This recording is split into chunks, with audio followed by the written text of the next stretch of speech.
안녕하세요. 저는 올해로 34살이 된 여자입니다. 결혼한 지 1년 만에 지금은 돌아온 싱글이 돼서 새로운 출발을 준비하고 있습니다. 남편과 이혼한 지는 반년 정도 되었고요. 결혼 생활 1년간 스트레스가 이만저만이 아니었는데 이혼 후에 돌아가는 상황이 너무 후련하고 재밌는 데다가 너무 고소해서 그런가 여러분들께도 들려드리고 싶어서 이렇게 사연 한번 보내봤어요. 제가 33세 결혼을 했으니 요즘 같은 시대에 늦었다고 하기도 뭐하지만 빠른 편도 아니었어요. 원체 제가 결혼을 꼭 해야 한다는 생각도 가지고 있지 않아서 하게 되면 하는 거고 말게 되면 마는 거라는 식으로 제 일에 열중하면서 살고 있었습니다. 그렇다고 해서 제가 비혼주의자까지는 아니지만 결혼 자체에 부정적인 생각이 있어서 서둘러서 하고 싶지는 않았습니다. 어찌되었든 평생 남으로 살아온 사람과 가족이 되는 게 결혼인데 여기 올라온 다른 사연들만 몇 개 들어도 알 수 있듯이 가족이 된다는 게 결코 쉬운 일이 아니잖아요. 제가 제 배우자만 좋다고 해서 꼭 행복하리란 보장이 없는 데다가 의견 충돌로 일어나는 스트레스 같은 걸 감당할 자신이 없었어요. 엄마는 그런 저를 보면서 제 생각이 틀렸다고 나이 먹으면 저도 생각이 달라질 거라고 했는데 그런 생각이 한 번도 변한 적은 없었어요. 그런데 제가 한두 살 나이를 더 먹게 되고 나이 먹어가면서 회사 일에 열중하다 보니 점점 꾸미는데도 관심이 떨어지고 하니까 제가 진짜로 결혼을 못하게 되는 건가 싶어 엄마도 안달이 나셨었나 봐요. 어느 날엔가 저한테 아는 사람을 통해서 산자리 비슷한 걸 만들어놨다고 하시며 워낙에 간곡하게 부탁하시길래 한번 져주는 척하면서 그 자리를 나가게 되었어요. 그때 만난 사람이 저의 전남편이었죠. 저도 제가 그렇게 결혼하게 될 거라고는 상상도 못했어요. 결국 안 좋게 끝난 제 결혼에 엄마는 그때 자기가 서두르지 않았으면 적어도 저한테 이혼한 여자라는 딱지가 붙지 않았을 테니 매번 제게 미안하다고 사과를 하시지만 저는 그렇게 크게 신경 쓰지 않습니다. 소개 자리에 나온 사람은 저보다 4살 연하의 남자였습니다.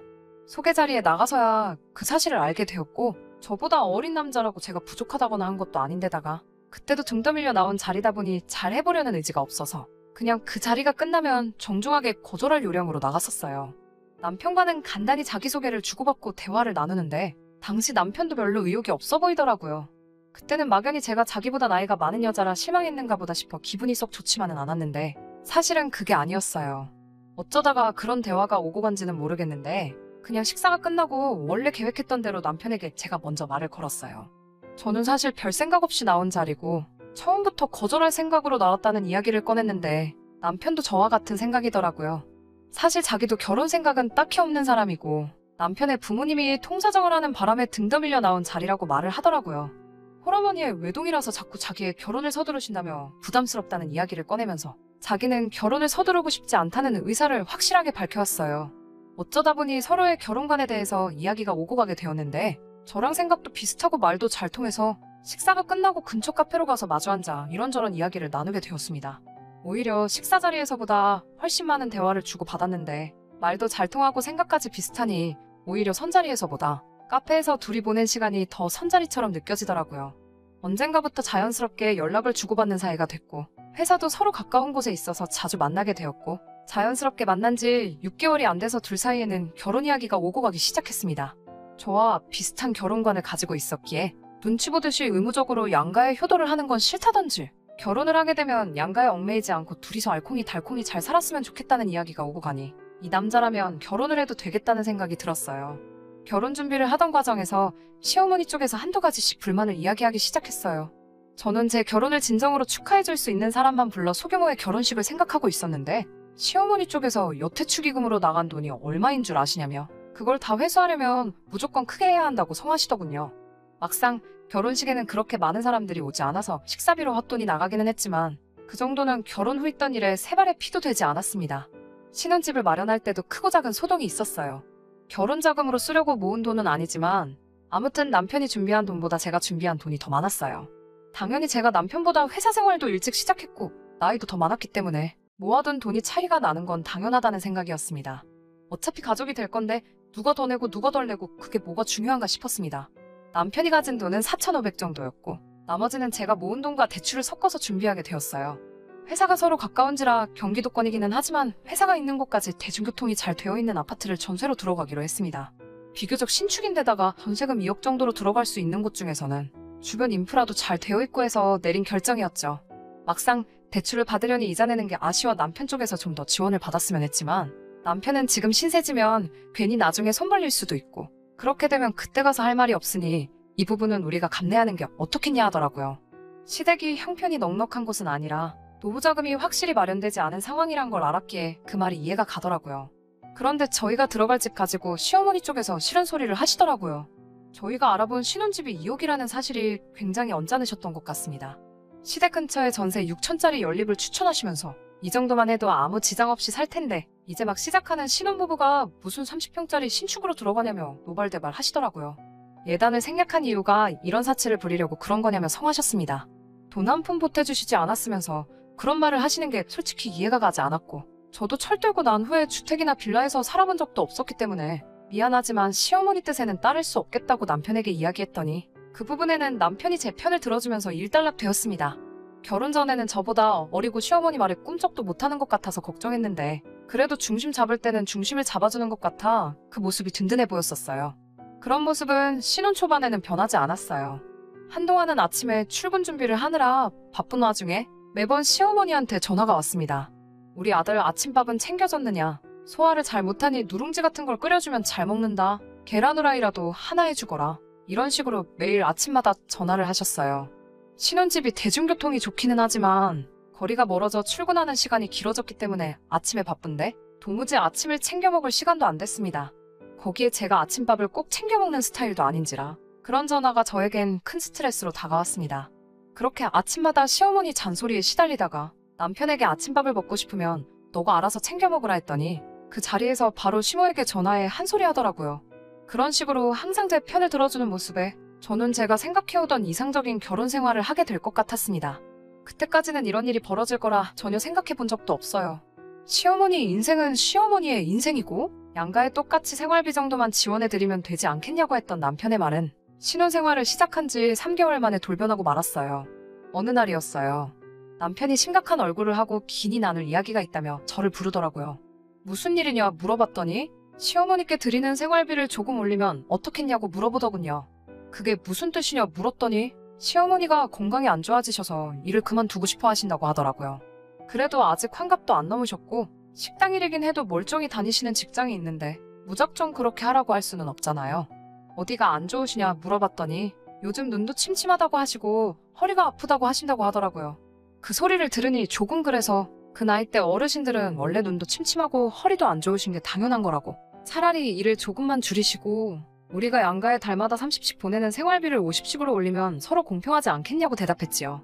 그랬더니 남편이 저에게 너는 어떻게 그렇게 계산적일 수가 있냐고 다른 사람도 아니고 우리 어머니 이야기인데 제가 그렇게 나올 줄은 상상도 못했다고 했습니다.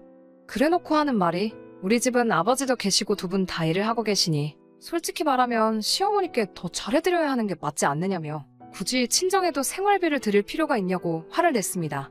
공평하고 말고를 떠나서 저는 이런 식의 의견 충돌이 제가 결혼을 가장 하기 싫었던 이유 중 하나였기 때문에 딱 잘라 그렇게는 해줄 수 없고 이 이야기는 두 번 다시 하지 않겠다고 말하며 제 고집을 꺾지 않았습니다. 제 말을 이해했는지 남편은 그 뒤로 따로 시어머니 생활비 문제로 더 이상 말을 꺼내지 않길래 그냥 이렇게 넘어가는가 보다 싶었어요. 그렇게 한두 달쯤 지났나 봅니다. 남편이 할 이야기가 있다며 퇴근 후에 어디로 오라고 주소를 하나 찍어주더라고요. 위치가 시댁 근처였어서 조금 쎄한 느낌을 받았는데 역시나 그 자리에는 남편과 시어머니가 미리 만나서 저를 기다리고 있었습니다. 무슨 일이냐 물으며 자리에 앉는데 남편은 대뜸 저에게 시어머니 봉양 문제에 대해서 말을 꺼내더라고요. 생활비 정도의 할도리만 한다면 부모 자식의 삶은 각자 따로 사는 삶 아니겠냐며 그동안 제게 해왔던 말들이 무색하게 남편은 이제 어머니가 노쇠하시고 힘에 부처 하시니 제가 회사를 그만두고 시어머니를 제가 모시는 게 좋겠다는 이야기를 꺼내더군요. 무슨 소리를 하는가 어이가 없어서 아무 대답도 안 하고 있는데 시어머니가 나서서 하는 말은 더 가관이었습니다. 너네가 신축 아파트 생활도 1년이나 했으면 충분히 한 거라고 허용과 사치는 그만 부리고 이제 지금 살고 있는 그 아파트 전세를 빼서 아예 시댁으로 들어와서 살라고 하더군요. 그러면서 나이가 34시면 이미 노산이라면서 하루라도 빨리 아이를 가져야 하지 않겠냐는 말까지 꺼냈습니다. 전세금을 전부 빼면 제가 5년 정도 일해서 벌 돈이 수중에 생기는 거고 그러면 당장 일을 안 해도 되는 것 아니겠냐고 저를 설득하려 하시더군요. 집도 작아지니 둘이서 하면 집안일도 금방 끝날 것이고 같이 살다가 아이가 생기면 번갈아 가면서 아이를 보면 되니 저한테도 좋은 조건이 아니냐고 했어요.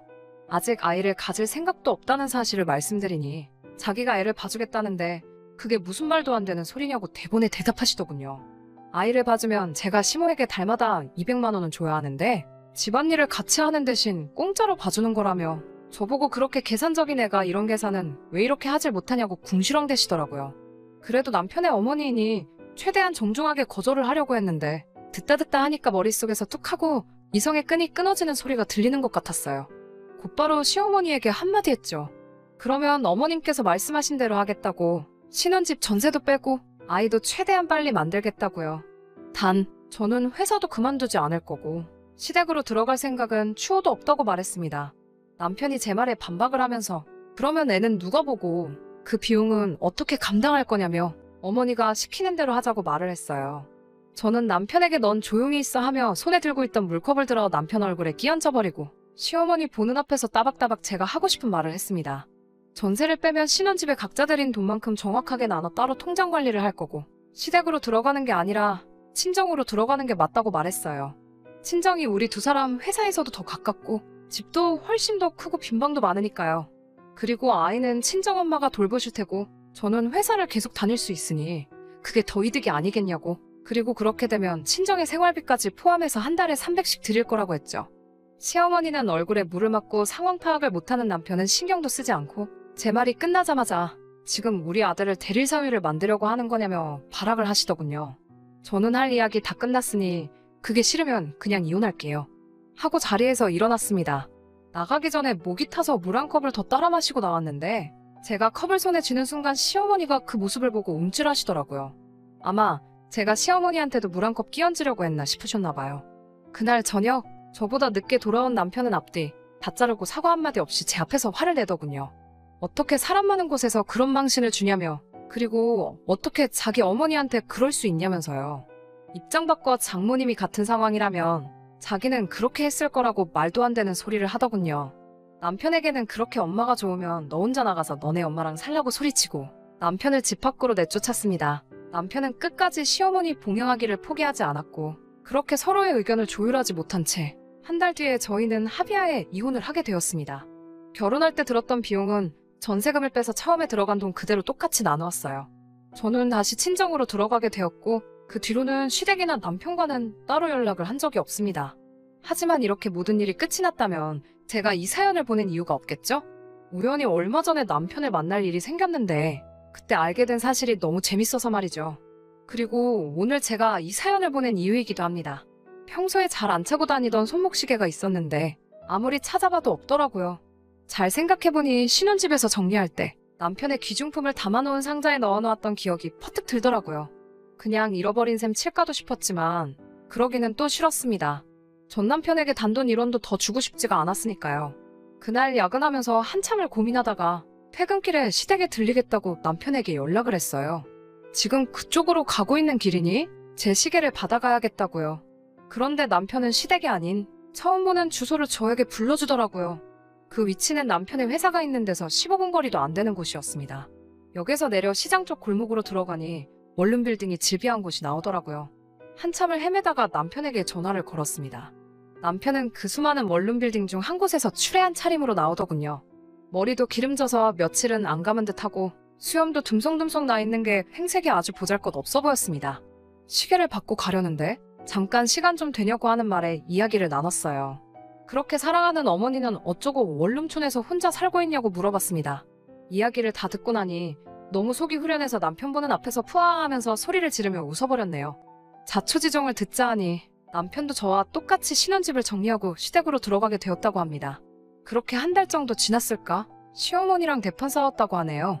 이제 장가 다 보내놓고 손주 돌보며 며느리 수발받으며 살 줄 알았는데 다 늦어서 다시 아들내미 수발들게 생겼다고 이제는 더는 못하겠다고 하시면서 자기 집에서 밥도 주고 빨래도 해주고 잠도 재워주니 월급의 반을 내놓으라는 둥 싫은 소리와 잔소리를 엄청 하더래요. 남편도 참다 못해 이렇게 된 게 누구 때문이냐며 서로 책임 문제로 티격태격 하다가 결국 남편은 시어머니 집에서 쫓겨나 버리고 말았다네요. 그제서야 남편은 저한테 진심 어린 사과를 하면서 우리 다시 시작해보면 안 되겠냐며 제 앞에 눈물을 뚝뚝 흘려가면서 들을 가치도 없는 소리를 하더라고요. 모처럼 엄마가 그렇게 좋다고 하길래 엄마 품으로 다시 반품해줬더니 엄마한테 다시 반품당한 기분이 어떠냐고 비아냥댔습니다.